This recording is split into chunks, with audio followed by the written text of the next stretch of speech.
جو چیزیں ہماری ہیں وہ بھی اصل میں ہماری نہیں، وہ بھی اللہ کی امانت ہے ہمارے پاس.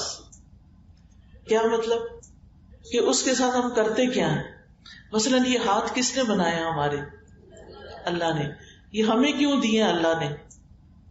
کیا کرے ان سے؟ کام کرے. کیسے کام؟ اچھے کام یا اس کو ناراض کرنے والے کام؟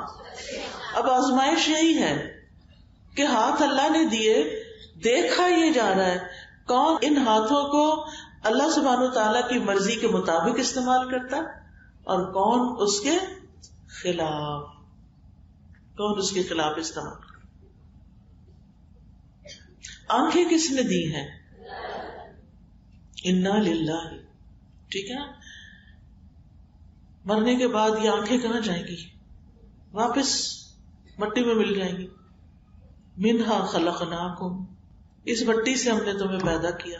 وفیہا نعیدکم، اسی میں ہم تمہیں واپس لوٹا دیں گے. ومنہا نخرجکم تارۃ اخری، اور اسی میں سے ہم تمہیں دوبارہ نکال لیں گے، پھر پیدا کریں گے. دوبارہ کیوں نکالیں گے؟ تاکہ جس نے ان آنکھوں کو، ان ہاتھوں کو، اس زبان کو صحیح استعمال کیا ہے اس کو جزا دیں، اس کو اچھا بدلہ دیں.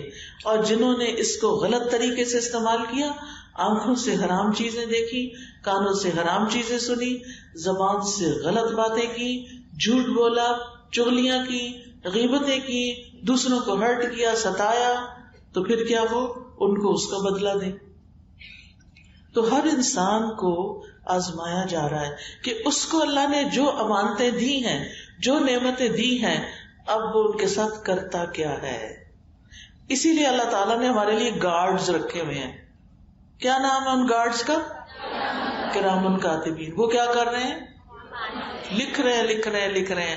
جو کچھ کرتے ہو لکھتے جا رہے ہیں. اور کون لکھوا رہا ہے؟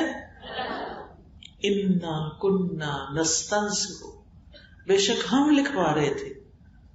کیا اللہ تعالیٰ کو خود نہیں پتا ہم کیا کر رہے ہیں؟ پتا ہے اللہ تعالیٰ کو پتا ہے کہ ہم کیا کر رہے ہیں، لیکن وہ لکھوا کیوں رہے ہیں؟ سوچے ذرا. اللہ تعالیٰ اپنے علم کے علاوہ ہر شخص کے اوپر ایک نگران ہے، اور وہ اللہ کی نگرانی ہے.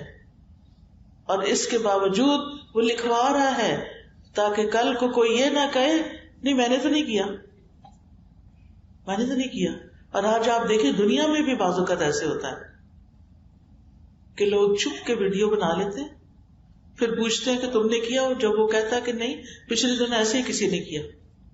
گھروں میں اب کیمرے لگے ہوتے ہیں نا، تو اب وہ کسی نے اسی طرح کا غلط کام کیا، وہ کیمرے میں اس کی تصویر آ گئی، اس کو بلایا گیا کہ تم نے یہ کیا، اس نے کہا نہیں میں نے تو نہیں کیا، مجھے نہیں پتا. انہوں نے ویڈیو چلا کے دکھا دی. اب کیا ہوا؟ اب کوئی کہہ سکتا ہے کہ نہیں یہ میں نہیں، جب تصویر بھی آ رہی ہے، ٹائم بھی آ رہا ہے، سب کچھ آ رہا ہے. قیامت کے دن اس سے بھی زیادہ شرمندگی ہوگی جب منہ بند کر دیے جائیں گے، ہاتھ بولنے لگیں گے. یہ ہاتھ ہیں تو ہمارے پر ہمارے نہیں ہیں، ہمارے وفادار کوئی نہیں. جب اللہ تعالیٰ نے ان کو بلوانا ہے تو یہ ہر وقت ہمیں دیکھتے رہتے ہیں ہم کیا کرتے ہیں، کیا پکڑتے ہیں، کیا رکھتے ہیں، کیا آن کرتے ہیں، کیا آف کرتے ہیں، اپنا وقت کہاں لگا رہے ہیں. کتنے گھنٹے یوٹیوب پہ بیٹھے رہتے ہیں، اور صرف دنیا کے چند پیسے کمانے کے لیے نمازیں، دین، قرآن، ہر چیز بھول کے، خیر، نیکی، آخرت کی تیاری کے کام چھوڑ کے صرف یوٹیوب چینل بنا رہے ہیں تاکہ اس کے اوپر اشتہار گندے منتے چلے اور اس میں سے ہمیں کچھ پیسے مل جائیں. ویڈیو بنا رہے ہیں گھنٹوں، پھر ایڈٹ کر رہے ہیں گھنٹوں، اور ڈال اس پہ کیا رہے ہیں؟ کوئی کھانے کی ریسیپی ڈال رہا ہے، کوئی ایکسرسائز ڈال رہا ہے، کوئی ادھر ادھر کی سچی جھوٹی باتیں ڈال رہا ہے اور ویوز بنا رہا ہے تاکہ پیسے ملیں. دنیا کی محبت نے انسان کو آخرت سے غافل کر دیا. الہاکم التکاثر حتی زرتم المقابر کلا سوف تعلمون ثم کلا سوف تعلمون.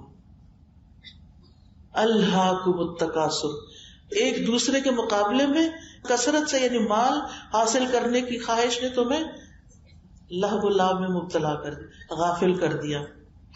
اتنے غافل رہے حتی زرتم المقابر، یہاں تک کہ تم نے قبریں جا دیکھی، قبر میں پہنچ گئے. دنیا دنیا دنیا، اور نہیں پتا کس وقت چلے جانا ہے، اور آخرت کی کوئی فکر نہیں. دنیا میں گھنٹوں لگا دیتے ہیں نہیں تھکتے، اور آخرت کا کام تھوڑا سا. جب اتنے گھنٹے تھک کے اٹھیں گے اور بیکار سے کام کر کے، فضول کام کر کے اٹھیں گے، نماز پڑھیں گے تو کیا ہوگا؟ آنکھیں بھی بند ہوں گی اور یون کر رہے ہوں گے، کسی طرح سر سے اتر جائے، کیونکہ نہ پڑھی تو پھر کہیں پکڑی نہ ہو جائے. پر ایسی پڑھی کا کیا فائدہ جس میں نہ اللہ کی یاد ہے، نہ اللہ کی محبت ہے، اور نہ اللہ کے سامنے کچھ عاجزی ہے.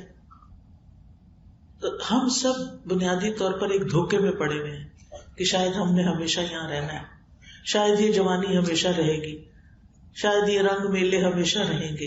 نہیں، یہ بہت جلد ختم ہو جائیں گے. اور مرنے کے بعد انسان کیا کہے گا؟ میں دنیا میں کتنا جیا؟ الا عشیۃ او ضحاها، دن کا ایک حصہ، صبح کا یا شام کا. ہم سب کو سوچنا چاہیے کہ ہم اپنے اس وقت کو جس میں ہماری آزمائش ہو رہی ہے، ہم کس طرح گزار رہے ہیں.